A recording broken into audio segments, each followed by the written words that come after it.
Operation Against Unauthorized Lottery Selling.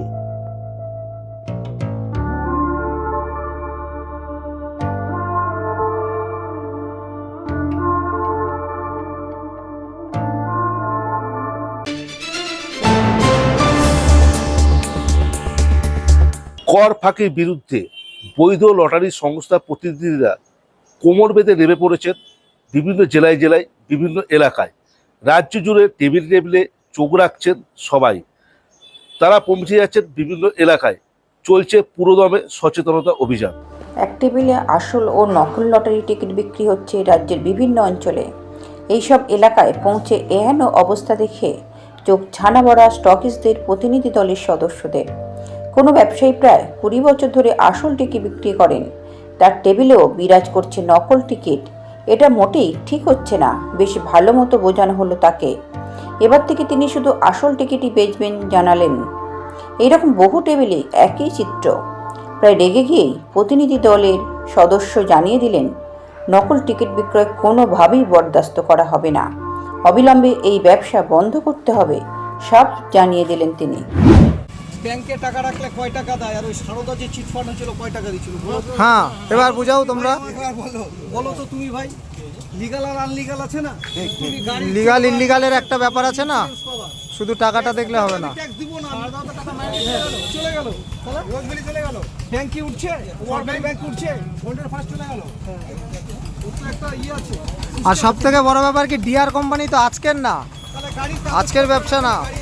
কি বক্তব্য আছে বলুন, মানে এই টিকিট নিয়ে কি বক্তব্য আছে বলুন। সিটি খেলা একটা কোনো একটা গ্রামের খেলা, হ্যাঁ এইটাই বলতেছে টিকিটটা। হ্যাঁ, মানে কোনো একটা গ্রামের সিটি অঞ্চলের কোনো পাবলিক এটা খেলা দিয়েছে লোকাল লোক। হ্যাঁ, মানে তোমাদের এই রেজাল্টে মিলাই নিচ্ছে টাকাটাকে, কে কি করছে না করছে এটা হ্যাঁ, দিয়েছে। তাহলে এই রেজাল্টটাই যদি আপনারা বিশ্বাস করেন, ডিআরের রেজাল্টটাই যদি আপনারা বিশ্বাস করেন, তাহলে ডিআরের রেজাল্টটাই পাবলিক করলে এরা এই টিকিটের তো কোনো রেজাল্ট আসে না। তাহলে এই টিকিটের কোনো রেজাল্ট আসে না, এই টিকিটটা আপনারা টেবিলে লাগিয়ে বিক্রি করছেন। এটার তো আপনি লাইভ শো দেখতে পাবেন, এটা যখন খেলা হচ্ছে আপনি ড্র লাইভ গভর্নমেন্ট থেকে দেখতে পাবেন, তাই না?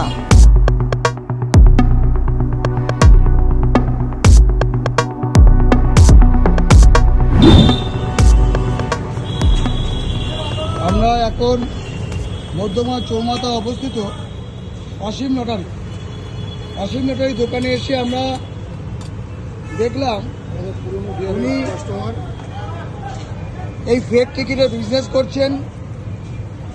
এই অসীমদা কিন্তু আমাদের অনেক পুরনো কাস্টমার ডিআরের। এই অসীমদার কাছে আমরা এসেছি, অসীমদাকে বললাম যে অসীমদা, এর চালান কোথায়? এর চালান দেখাতে পারছেন না, আপনি যে এই যে লাইসেন্স এদিকে আছে সেই লাইসেন্সে দেখান। উনি সেটাও আমাদের দেখাতে পারছেন না। তা আপনাকে যেটা বিল দিয়েছে সেটা বিল দেখাতে হবে, হাতে টোকেন করে দিচ্ছে। তাই এই 2 নম্বর টিকিটগুলো আপনারা কেন বেচছেন? অসীমদাকে আমরা বললাম, অসীমদা বলছে যে আমরা এই টিকিট আর বিক্রি করবো না, আমাদের ডিআর টিকিট দিন, আমরা ডিআরের বিজনেস করব। অসীমদা এবং এই অসীমদার ছেলে যৌথভাবে দুজন মিলে বিজনেস করে। এই দুখানা টেবিলে একসঙ্গে বিজনেস করছিল, একটা ডিআর আর একটা কিংডম ভুটানের টিকিট। উনি আমার দীর্ঘদিনের কাস্টমার, ওনাকে বুঝিয়েছি। উনি বললেন কালকে থেকে আমি ডিআরের ব্যবসা শুরু করব, এই টিকিট আর বিক্রি করবো না। অসীমদা, আপনি কি বলছেন? হ্যাঁ, আমি ডিআরের টিকিট বলবো। আপনি কালকে থেকে ডিআর টিকিট বিক্রি করবেন? আচ্ছা, আপনাকে যদি এরপরে কেউ টিকিট দেয় আপনি তার টিকিট বিক্রি করবেন না? না। ভাই, তুমি কি বলছো? আমরা করবো না টিকিট। ঠিক আছে, তাহলে আমার দুজনকে কংগ্রেচুলেশন জানাই আমাদের ডিআরের পক্ষ থেকে। আমাদের মধ্যগ্রামে তিরুপতি লটারি সমস্যা এবং ম্যাপ এজেন্সি সলিউশন যৌথভাবে এই আমরা উপস্থিত হয়েছি এই জায়গাটায়। কংগ্রেচুলেশন, ধন্যবাদ। এটা ইনলিগাল লটারি, এটা আমরা বলে যাচ্ছি। এটা এরপরে কিন্তু থানায় কমপ্লেন হবে, বুঝতে পারলেন? এটা বেচবেন না, এটা নিজের বিপদ নিজে, বুঝতে পারলেন? এটা বেচবেন, একটা বাইচান্স থানায় ধরবে, ধরলো একটা থানায় ধরবে, ঠিক আছে, আমার নাম নিবে, কিন্তু আমি ওগুলোর মধ্যে কোনো কিছু জড়িতই না। কাপড়ের দোকান আর ওইদিকে চাকরি, এই দুটাই এখন ভাগনা স্টাফরা যদি কোনো কিছু করে, এটা আমার আলাদা ব্যাপার।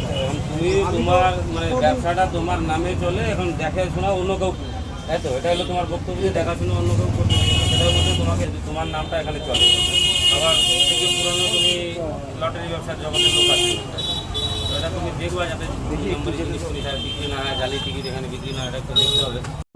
এখানে নামাইন দেবে তুমি জাল টিকিট তো করবে না বলবি না, চালটি কোথায় আছে দেখুন।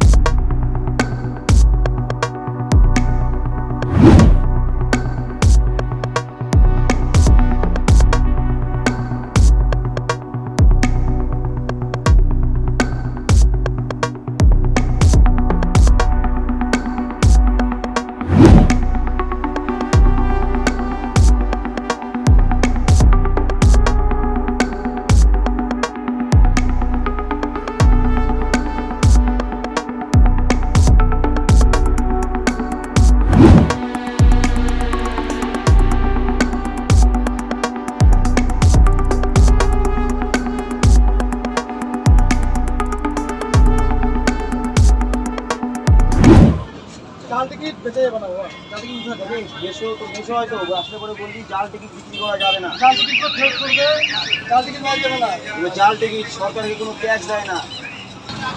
আপনি বিক্রি করেন না, বিক্রি করেন না বললেন ভালো লাগলো, বিক্রি করবেন না। ওটা জাল লটারি নিশ্চয়ই জানেন।